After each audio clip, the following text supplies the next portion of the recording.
Okay, Ramblers, let's get rambling. Hi, everybody. Hi, Dr. Nick. I'm Dumb Guy. I'm here with Crazy Kitties and another unboxing video on this episode of SumDumBuys, latest installment. It's February 18th. It's 1:12 in the morning. Why am I recording at this ungodly hour? Because the kitties are nutty. I'm nutty because I'm been wired up on coffee and caffeine because I just got back from the theater from watching Markiplier's Iron Lung movie, which ends its theatrical run for me locally tomorrow, which I would not be able to attend, which left today being the last opportunity I had to watch this bizarre ass movie. And it was a 10:20 p.m. show, which I don't do those kind of things. I don't. A few of my coworkers were to go and they told me, hey, this is our last chance. I'm like, oh wow. I looked, I'm like, oh son of a bitch, it actually is for me too. So we all met up and we did our thing. It's cold and it's rainy and it's windy out there. And like under normal circumstances, I don't usually go to a show later than 7 because I have a tendency of passing out in the theater, even if I do take a cup of coffee. So, hey kitty, come on, up. So what did I do? I took a cup of coffee. And then when I got there, with my cup of coffee in hand, or in pocket in this case, ordered myself a hot mocha from their local Starbucks within the theater. And I'm like, I'll drink that one while it's hot, and then need be continue on with this one. So I drank mine in, and I did about this much of that one. And somehow I'm still conscious. I'm feeling a little wee, you know. It's got to be that mocha. As soon as I get into bed, though, it's going to be, yeah. An interesting anecdote. About 2 years ago, I think, there was a 60th anniversary re-release in the theater of Lawrence of Arabia, which I had never seen before. And I thought, you know what a great opportunity to see it for the first time in the theater in all its alleged splendor because of the reputation of this movie. And it's a 4-hour film. Sugar's playing. And of course it had an intermission, as long films back in the day used to, 10 or 15 minutes, whatever it was. I got up, I walked around, I had a large popcorn, I had this thing here filled up with coffee, or some similar cup, whatever. I'm like, okay, I think I can manage this. I'm getting there, but then it's like, okay, I hope it's ending soon because I'm starting to feel a little drowsy, right? And I'm sitting there and I'm watching and why does it say the end on the screen? I blinked, or so it felt, and I missed the entire finale of the film. It was ramping up to its conclusion, whatever that happens to be, I don't know. I blinked, opened my eyes to the words at the end. I was robbed. No, not the first time, it's not the last time. But let's get some stuff, right? Do you want to see some unboxing? I'm in the mood for some unboxing. Are you in the mood for some unboxing? Because if you're not, what the hell are you doing here in the first place, right? Because it's in the title, it's what I'm doing, right? On the thumbnail. I'm going to smack my hand on the desk. I got several Amazon envelopes, as you saw in my thumbnail. And they don't stack very well, and they're cumbersome. So I thought I'd clean house a little bit and share the contents in the process. So, the stupid NBA stuff on here. Sports ball. Ooh, that's pretty. Brand spanking new 4K release with slipcover. I don't own this film. I'm only about 70% sure I've actually seen this and seen it in its entirety. If I have, it's been a good many moons. Digitally restored in stunning 4K Ultra HD on 2 discs. Is the movie that long? 222 minutes. 120 minutes of 2 hours. Oh my god. 180 minutes, 3 hours. 3 hours and 42 minutes.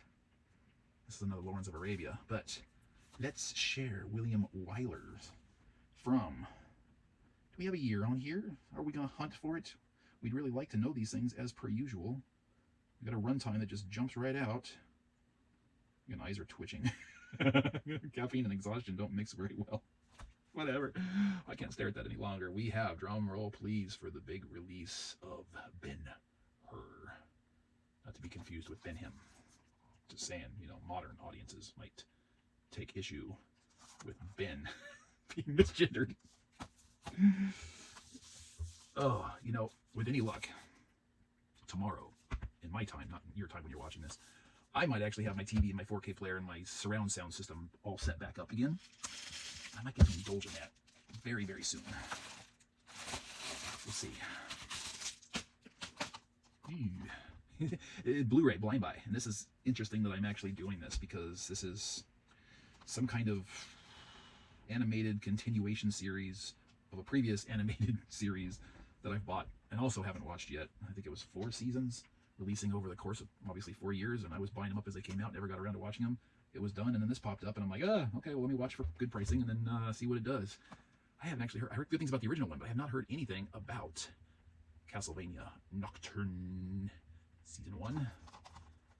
Castlevania stuff was beautiful. I saw stills and imagery and everything else from it from the previous series. People were talking about it, reviewing it, complimenting it. This one, it's flown under the radar, and I don't know why. What say you? Have you known anything about this? Have you seen it? Have you watched it? Have you heard stuff, things, whatever? Wordbox it. Share as you were, or as you will. This is kind of timely. 1987. 90 minutes. A fun, kind of guilty pleasure-esque type of film. And it's funny timing because last night I was in the theater as well. And I caught the 40th anniversary theatrical re-release of Pretty in Pink. And it's funny because this film also stars Andrew McCarthy, as well as the very lovely, at least at the time, Kim Cattrall. Michael Gottlieb film. Sometimes life is strange and wonderful. He's strange and she's wonderful. She may be a mannequin, but he's no dummy. So says the tagline. And we have, of course, a mannequin.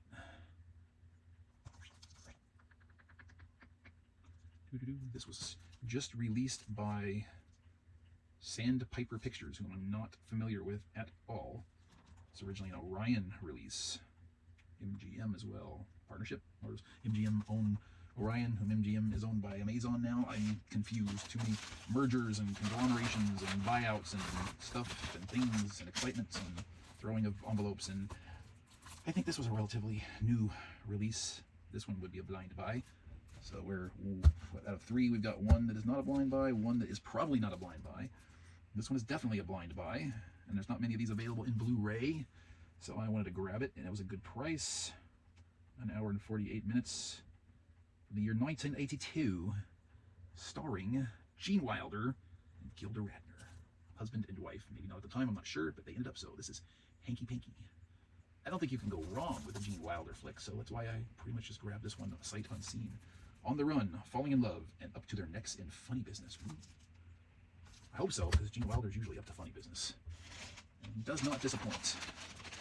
Well, The Frisco Kid, which I watched last year, wasn't quite as funny as I was expecting it to be, sadly.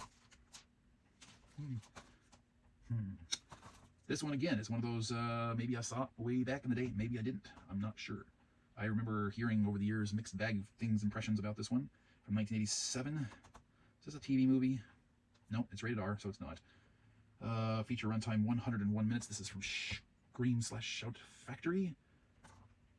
And it is a return to Salem's Lot, formerly Jerusalem's Lot. Vampires. I know I've seen the original Salem's Lot. I've read the novel Salem's Lot. Not sure about that. Blu-ray bind by. You'd never believe their sisters. Sisters face to face, one burning with love, the other seething with hatred. A story of crushing power.